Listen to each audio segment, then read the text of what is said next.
As with braking, weight transfer is an extremely important aspect of making a rally car turn. Simply turning the steering wheel does not guarantee that the car will move in the desired direction. As a driver, you must ensure that the weight is transferred to the correct place at the correct time. In general, the weight should be transferred to the outside front wheel relative to the direction of the corner. Braking places the weight of the car over the front wheels, but other factors should be considered, such as the current attitude of the car and the characteristics of the road. The current attitude of the car will vary depending on the section of road ahead. 2 corners in the same direction will mean that the weight will already be in the correct place to take the second corner after the first.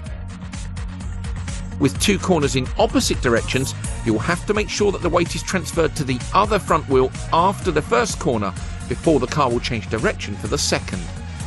The rate at which the weight transfers in any direction is dependent on the surface, the available grip, and the setup of the car. In sequences of corners that change direction, you can use the pendulum effect to help the car change direction from one corner to the next. Crests, jumps, dips and other obstacles can all destabilize the car and stop you from transferring the weight to the correct wheel, and so these factors need to be taken into account.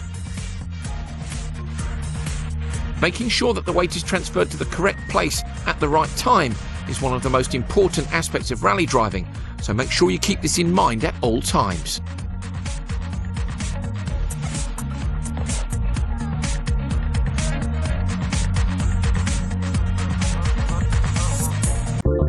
There is a common misconception that to drive a rally car quickly, you need to wrestle the steering wheel one way, then the other, as much as possible. When you turn the steering wheel, you are transferring the weight of the car to the wheels on the side where it's needed to load the suspension and provide traction for turning. If you rapidly move the weight from one side to the other, it is likely to destabilize the car, making it difficult to control. Continuing the soaring action on the steering wheel will progressively make the situation worse until either a crash or a spin has occurred. When cornering or making corrections to the steering, you should apply the minimum amount of steering necessary. In conjunction with other techniques, such as left foot braking to induce oversteer, the amount of steering input necessary may be considerably lower than would be required for the same angle corner in a road car. As well as keeping the car as stable as possible, using the minimum amount of steering takes the least time to apply and then remove. Consider a situation where the car unexpectedly and significantly oversteers. If you were to apply a lot of opposite lock, it may correct the situation. However, the rear wheels may suddenly grip, snapping the car out of oversteer, and you may have to rapidly unwind the opposite lock in order to prevent the car from transferring into oversteer in the other direction. Excessive steering lock would only serve to make this situation more difficult to control. So remember, always try to use the minimum amount of steering input possible in conjunction with other techniques to make sure the car remains as stable as possible.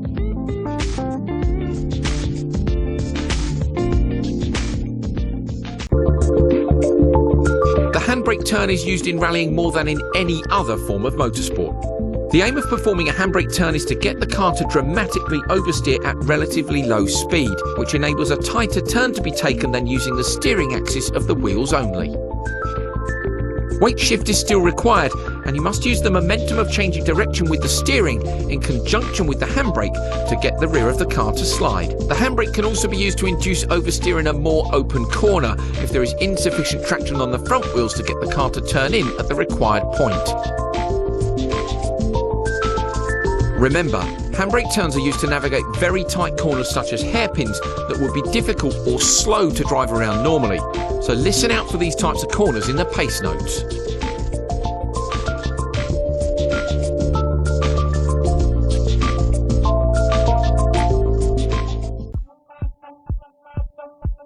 Pendulum turns are probably the most advanced technique used in rally driving. They are essentially the culmination of all the techniques we have described in these guides. They are used specifically to prevent the car from understeering on loose surfaces when approaching sharp turns or hairpins at relatively high speed. The technique works by using the momentum of the rear of the car swinging from one direction to the other. It must be timed correctly so that the final weight shift happens at the turning point for a corner. Modern rally teams put a lot of effort into reducing their car's tendency to understeer, so pendulum turns are not used as much in today's cars as they were with the classics. In order to explain the process, here are the inputs you should make and the effect it will have on the car at each point during a pendulum turn. In this example, the car is travelling at high speed on a straight piece of gravel road and has to make a 90-degree turn. As you arrive at the braking point, you get hard on the brakes to slow the car down and shift the weight of the car forward. With increased grip on the front wheels, flick the steering wheel in the opposite direction of the corner.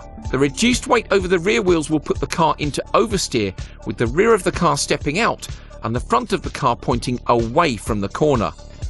You can now increase your throttle input, reduce your braking input and steer in the direction of the corner before modulating all three inputs. This allows you to maintain the oversteer until the point at which the car needs to turn in for the corner. It's worth noting that the lateral grip of the tyre combined with some braking input causes the car to rapidly decelerate as if braking hard in a straight line.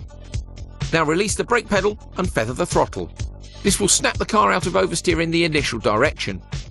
The momentum of the weight shift of the rear of the car, coupled with the acceleration and steering input, will initiate oversteer in the direction of the corner. At the turning point, apply full throttle and move the steering wheel in the same direction as the rear of the car. This is the pendulum part. You want the car to oversteer in the direction of the corner to help eliminate understeer. Now feather the throttle as the car is switching from oversteer one way to the other. You must move the steering wheel in the same direction in order to catch the second slide. You will now have oversteer through the corner. Keep feathering the throttle and control the oversteer with opposite lock.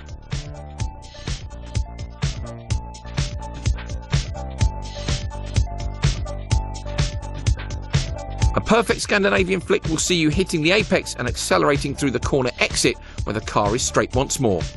Remember, this is an advanced technique and practice makes perfect. The advantage is that by deliberately using the momentum of the rear of the car, you can actively prevent the car from understeering into a tight corner.